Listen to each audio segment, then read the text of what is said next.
original Back to the Future was one of Hollywood's greatest hits.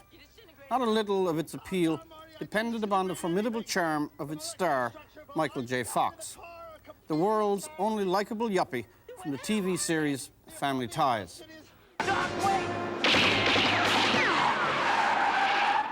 Back to the Future was a smooth and comfortable combination of an interesting plot, wizardry effects, humor under control, and deft production. But Hollywood has never been known for leaving well enough alone. And so, in the spirit of nothing succeeds like excess, we have Back to the Future 2.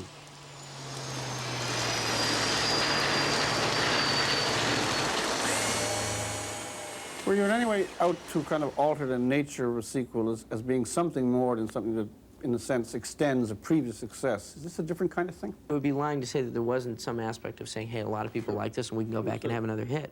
But it wasn't a straight exploitation. It wasn't straight, you know, let's go back and cash in on this. A very large part of the production of Back to the Future 2 went for its effects.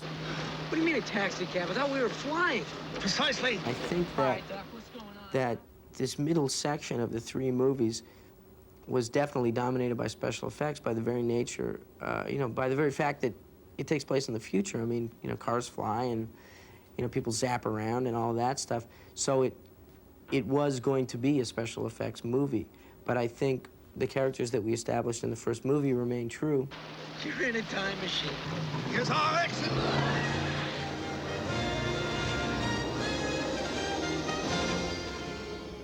Back to the Future 2 is a wash in contentment with itself. It's a movie that has forsaken every element, story, character, atmosphere, for the thin delights of now too familiar special effects. Cars that float and skateboards that fly, and all that constitutes Steven Spielberg's idea of Hollywood heaven. Hey, stop! Little girl, stop! Look, I need to borrow your hoverboard. Where is he? Here. There!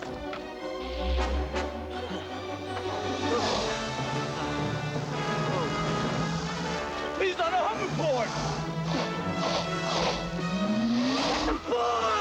Jimmy, fly!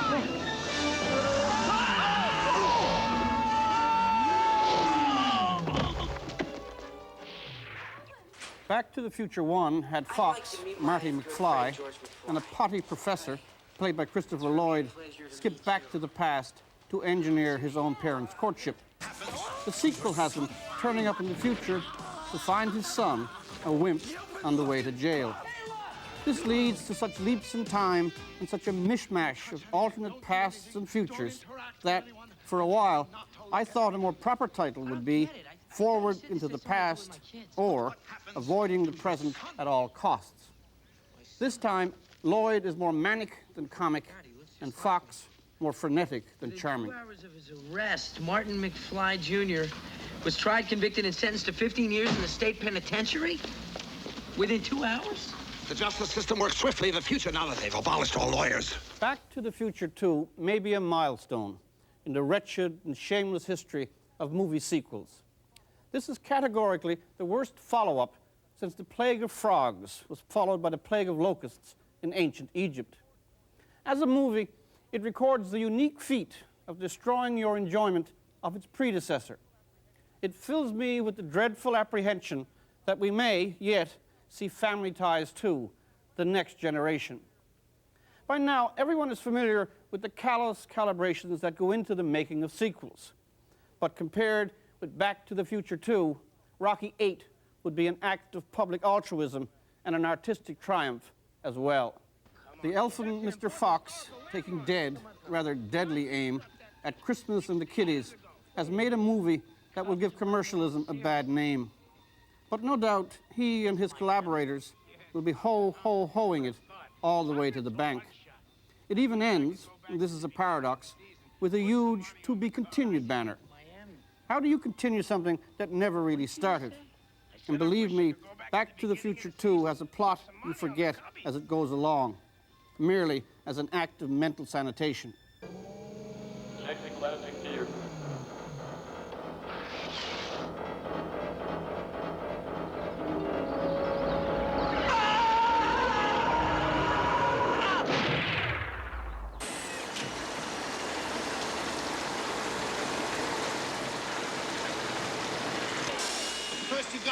change clothes. Right now, it's pouring rain. Wait 5 more seconds. Unhappily, because of number one, number two will be a success financially.